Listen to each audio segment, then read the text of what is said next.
গতকাল রাতভর চিকিৎসকদের পর্যবেক্ষণে ছিলেন অভয়ের মা স্থিতিশীল। গুরুত্বপূর্ণ প্যারামিটার স্বাভাবিক সীমার মধ্যে ছিলেন। রাতে ভালো ঘুমোতে সক্ষম হয়েছিলেন তিনি এবং কোনো মাথা ব্যথা বা বমির লক্ষণ প্রকাশ পায়নি। তিনি কোনো অসুবিধা ছাড়াই খাবার গ্রহণ করেন এবং জরুরি বিভাগে হেঁটেছেন। চিকিৎসক ও নিউরো পর্যালোচনায় তার কোনো অসুবিধা লক্ষ্য করা যায়নি। চিকিৎসক এবং নিউরো পর্যালোচনায় কোনো রকম কোনো অসুবিধা তার লক্ষ্য করা যায়নি। অসুবিধা ছাড়াই খাবার গ্রহণ করেছেন, জরুরি বিভাগে হেঁটেছেন। মাথা ব্যথা বা বমির কোনো রকম কোনো সিমটম কিন্তু মেলেনি। রাতভর চিকিৎসকদের পর্যবেক্ষণেই ছিলেন অভয়ের মা। গতকাল রাতভর চিকিৎসকদের পর্যবেক্ষণে ছিলেন অভয়ের মা স্থিতিশীল রয়েছে। গুরুত্বপূর্ণ অবস্থায় প্যারামিটার স্বাভাবিক, গুরুত্বপূর্ণ প্যারামিটার স্বাভাবিক সীমার মধ্যে ছিলেন তিনি। রাতে ভালো ঘুমোতে সক্ষম হয়েছেন, ঘুম হয়েছে। মাথা ব্যথা বা বমির কোনো রকম কোনো লক্ষণ পাওয়া যায়নি।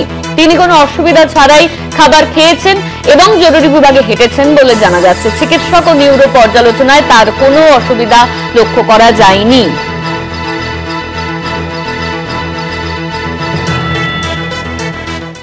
আমাদের সঙ্গে ফোন লাইনে রয়েছেন আমাদের প্রতিনিধি অরিত্র ঘোষ। অরিত্র, অভয়ের মা তিনি স্থিতিশীল রয়েছেন, তিনি খাওয়া দাওয়া করেছেন এবং জরুরি বিভাগে হাঁটা চলাও করেছেন। কি আপডেট রয়েছে এই নিয়ে?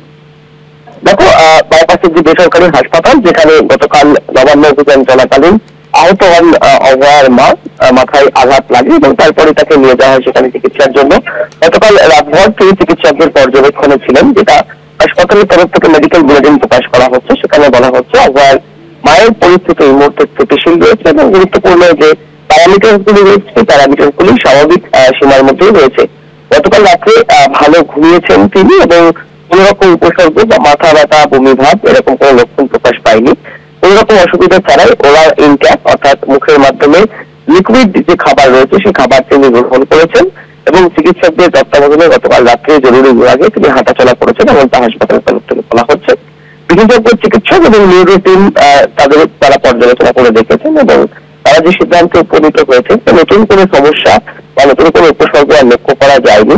সেক্ষেত্রে দাঁড়িয়ে বাড়িতে রেখেই তাকে তার চিকিৎসা করা হোক এমনটাই পরামর্শ দেওয়া হয়েছে বিশেষজ্ঞ চিকিৎসকদের তরফ থেকে। এবং স্পেশাল যে টিম তার চিকিৎসা করছিলেন গতকাল রাত থেকে, তারা যেটা তাদের যে সিদ্ধান্ত মেডিকেল বুলেটিনে যেটা উল্লেখ করা হচ্ছে যে হাসপাতালে থাকার আর প্রয়োজনীয়তা নেই। পরিবার চাইলে এবার বাড়িতে নিয়ে গিয়ে চিকিৎসা করাতে পারেন অভয়ের মায়ের, এমনটাই কিন্তু জানানো হয়েছে চিকিৎসকের তরফ থেকে তথা বাইপাসের ধারে এই যে বেসরকারি হাসপাতাল সেই হাসপাতালের মেডিকেল বুলেটিনে। ধন্যবাদ তোমার অরিত্র। আমাদের সঙ্গে ফোন লাইনে ছিলেন আমাদের প্রতিনিধি অরিত্র ঘোষ।